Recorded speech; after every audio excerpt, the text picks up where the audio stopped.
திமுக அமைச்சர் பொன்முடி மக்களுக்காக பண்ண தியாகத்தை பத்தி சொல்றேன், கொஞ்சம் கேட்டுட்டு போங்க. 1990ல சைதாப்பேட்டையில அரசுக்கு சொந்தமான 3630 சதுரடி நிலத்தை ஆக்கிரமிச்சு ஆட்டையை போட்ட வழக்கு. 1996ல இருந்து 2001 வரைக்கும் மக்கள் பணத்தை திருடி சொத்து சேர்த்ததால அவர் மேல சொத்து குவிப்பு வழக்கு.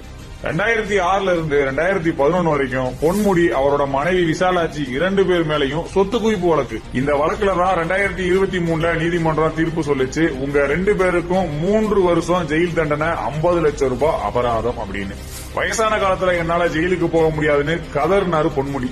செம்மண் கடத்தல், சட்டவிரோத பண பரிமாற்றம், இப்படி மக்களுக்கு தொடர்ந்து சேவை செஞ்சவர் தான் இந்த திமுக அமைச்சர் பொன்முடி. அப்புறம் என்ன, அமைச்சர் பதவியும் பறிக்க வேண்டிய சூழ்நிலை வந்துச்சு. உடனே ஆதங்கப்பட்ட பொன்முடி, தலைவரே, மத்த அமைச்சர்களை விட நான் கம்மியா தான் அடிச்சிருக்கேன், இது உங்களுக்கே தெரியாதா அப்படின்னு கேட்க, சரி கொஞ்ச நாள் பொறு பொன்முடி, மறுபடியும் அமைச்சர் பதவி தர்றேன்னு சொல்லி கொடுத்த வாக்கையும் காப்பாத்தினவரு நம்ம கரைபடியாத முதலமைச்சர். பொன்முடியோட மகன்கள் கௌதம் சிகாமணி, அசோக் சிகாமணி 2 பேர் பேர்லயும் கோடிக்கணக்கான ரூபாய்க்கு சொத்து. அதுல கொஞ்சமா ஒரு 28 கோடியை அமலாக்கத்துறை சட்டவிரோத பணப்பரிமாற்றம்னு கண்டுபிடிச்சு அந்த வழக்கும் போயிட்டு